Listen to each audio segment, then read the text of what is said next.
And joining us for more on this and much, much more, former UK MP George Galloway.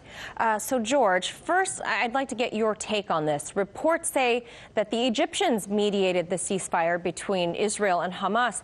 Is this a temporary fix that we should probably expect to blow up again, or do you think the Egyptians might be able to help mediate something more long-lasting?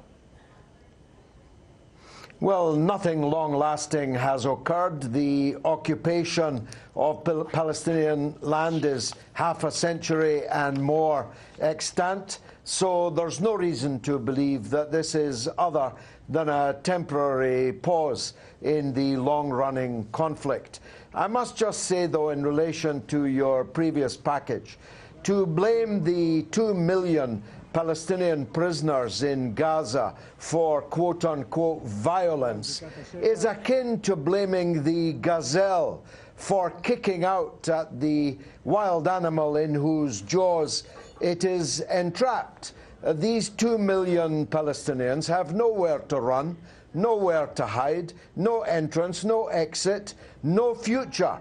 It is a ghetto of 2 million people utterly at the mercy of another people. And many of those 2 million can actually see their own land and their own homes through the barbed wire fence if they could get close enough up to it without being shot dead by a sniper. Yeah, always a sad situation whenever we have news from Gaza. Okay, thank you for that. So let's move over to your side of the world, over to Brexit. Word on the street is that Mrs. May's inability to deliver on a leave deal that has enough support from Parliament is forcing her hand into considering a second public referendum. Her office is denying it. But is that where things look like they're headed, George?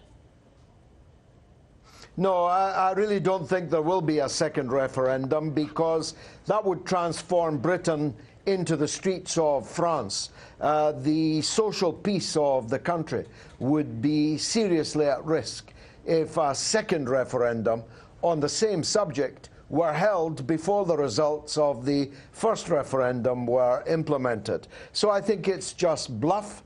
It's to try and force Corbyn's opposition Labour Party into agreeing a deal that she can sell to 125 or so of her own side, which together with enough members of the Labour Party could get that half Brexit through the House of Commons, preferably in time for Friday, in which case they might be able to cancel the European elections, in which both of the major parties look like they're in for the mother of all drubbings. It would be ruinous, frankly, and permanently to Britain's democratic system if the 17.5 million Leave voters in the Brexit referendum were to be cheated of the mandate which they won. And I don't think that the British state will do that. So let's stay on that a little bit more. Let's talk about the conditions that could possibly be being discussed between Labour, or in this case, Jeremy Corbyn, and Mrs. May. She seems to imply that Labour is almost obstructing the process. What's your take on that? Well, both are obstructing the process because of the dynamics inside each of their parties. The vast majority of Labour MPs don't want any Brexit at all, and therefore don't want Jeremy Corbyn facilitating a Brexit without a second referendum by doing a deal with Theresa May. His conditions are for a customs union, not the customs union that we're in at the moment. Sorry to sound Clinton-esque. All depends on what you mean by the word the. But a customs union, which took us too close to the European Union, would defeat the whole purpose of Brexiting at all, because it would severely circumscribe the extent to which we could make separate and different trading relations with other countries in the world. So, as I've said before, Manila, it's an irresistible force meeting an immovable object.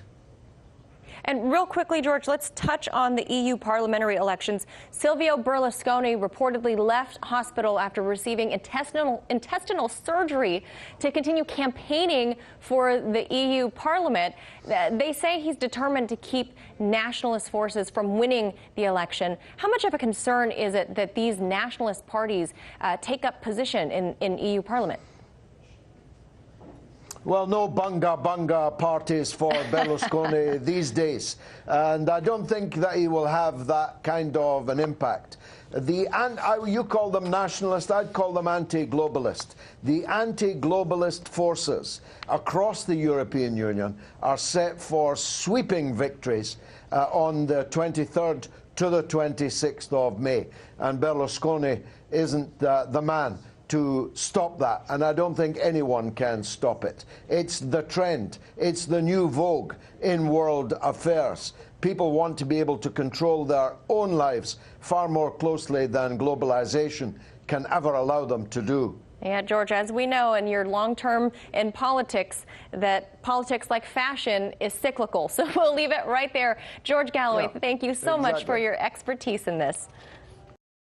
Hey YouTube, thanks for checking out our channel. We hope you enjoyed the video. We have tons of content for you just like this. For more of RT America's one-of-a-kind news and analysis, be sure to subscribe and never stop questioning more.